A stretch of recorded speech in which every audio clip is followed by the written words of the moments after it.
Welcome back sa H3C Simply.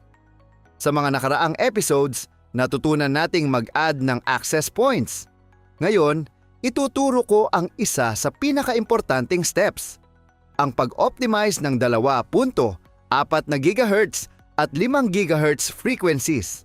Pero bago ang lahat, kung bago ka lang, huwag kalimutang mag-subscribe at i-click ang bell icon. May giveaway din tayo para sa 10 mapapalad na winners. Para sumali, panoorin ang video hanggang dulo, i-like ito at hanapin ang secret password na lalabas sa screen.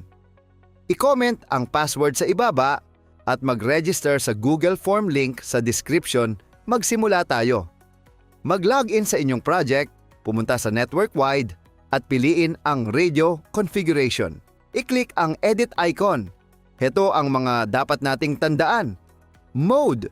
Piliin ang compatible mode para sigurado tayong lahat ng devices, luma man o bago, ay makakakonect. Bandwidth, iset ito sa auto. Ito ang nagsisilbing daan ng inyong data. Ang auto mode ang pinaka-stable para iwas congestion.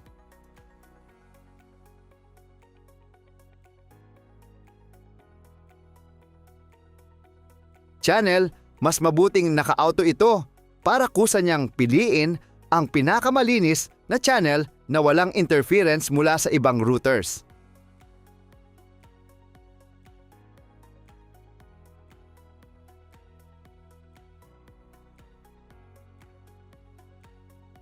Max clients.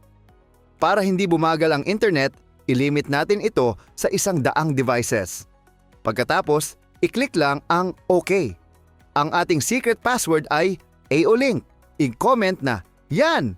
Kung gusto nyo namang i-off ang isang frequency, i-click lang ang State Toggle sa settings. Ngayon, mas mabilis at mas stable na ang inyong network. Sa susunod na episode, may mas advanced pa tayong tutorials.